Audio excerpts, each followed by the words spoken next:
Wow, my first time meeting a Library of Congress user. I have barely contained my excitement since learning that a collection development librarian had recommended me as a good addition to the library's collections. I am so glad to finally be here as a part of the biggest library in the world. My journey to Washington, D.C. began after an acquisitions librarian placed an order for me. After a security screening at the library's off-site mail facility, I arrive at the James Madison Memorial Building loading dock in a box with other books. This is where everything for the library arrives. The loading dock workers know where to send each item based on the zip code on each box. The library gets so much mail that it has more than 60 separate zip codes. Each section of the library has its own zip code, and each box of books goes to the section that ordered them. In our shipping box, we hitch a ride on a book truck and travel on public elevators, but away from other shipments that could be harmful to us. When you're in the third largest building in DC, the ride to the acquisitions mailroom can seem like it takes a long time. But once we see the giant globe, we know we're getting close to our next location.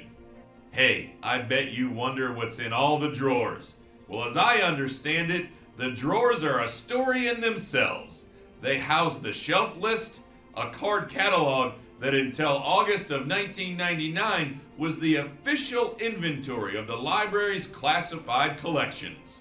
The inventory is now online as part of the integrated library system, but this card catalog is kept for historic interest.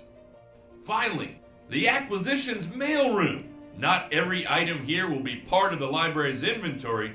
Some materials, like the ones you see here, are waiting to travel to other parts of the world through the Duplicate Materials Exchange Program. Other books will go to other institutions inside the United States through the Surplus Books Program.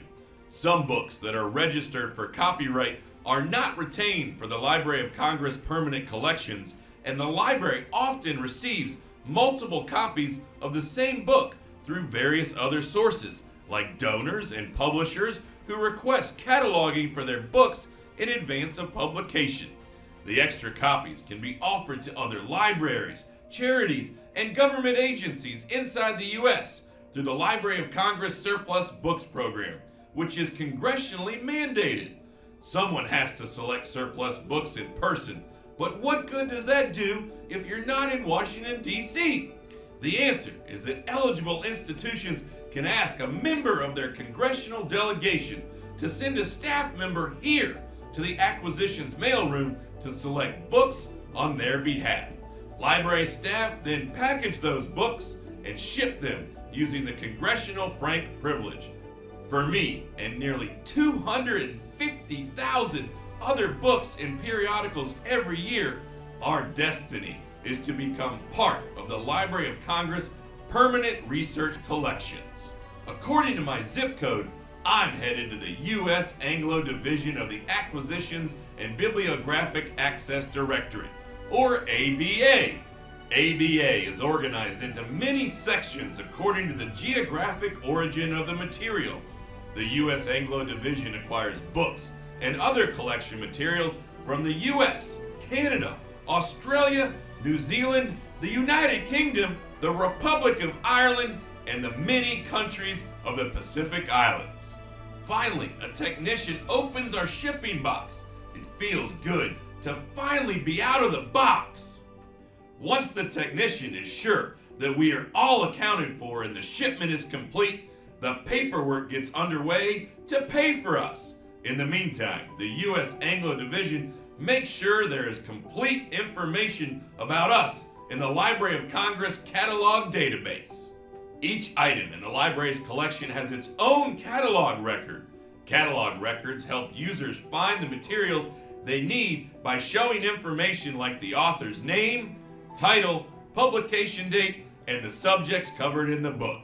That way, even if a user isn't looking for a specific book, they can still find something related to the topic they'd like to learn about. If another library has already made a catalog record for the book, a technician finds that record in a shared database and copies it into the Library of Congress catalog. This is called copy cataloging, and it's done for about 23% of the books the library adds each year. I am so new, though, that there is no catalog record for me anywhere. A cataloging librarian needs to create a new record in the database from scratch. This is called original cataloging. If I am the first book my author has written, the librarian will create a separate record that gives information about my author. If I'm about a new topic, a new Library of Congress subject heading record will also be made. Cataloging takes a lot of time and work, but I'm getting closer to my final destination. After the U.S. Anglo Division completes the acquisitions, processing, and cataloging for me, the library's preservation directorate takes over. It is their job to make sure that my covers and pages are in usable condition for the next 300 years. Like most books published in the U.S. these days, I'm on acid-free paper. I don't need to be rebound because I'm going to my new home at the library's storage facility at Fort Meade, Maryland. It has state-of-the-art temperature and humidity controls which will make my stay comfortable. Since I'm good to go, I can be labeled right away with a Library of Congress classification call number and inventory barcode. I've been received on the loading dock, sorted in the acquisitions mailroom, inventoried, paid for, and cataloged in the processing division, and labeled. Back to the book truck, where ABA staff members deliver completed books to the new acquisitions program room for quality assurance. There, the collections management division performs quality checks and moves us to our shelves. Anyone in the world can learn about me by searching the Library of Congress online catalog on the library's public website and through its cataloging distribution service. The Library of Congress will share my new record with any library that wants to use it for their own copy of my title. That's as many as 115,000 libraries at last count. Wow, looks like someone is already requesting me. A technician has retrieved me from the shelves and is getting ready to serve me right now. I can't wait to meet my first user.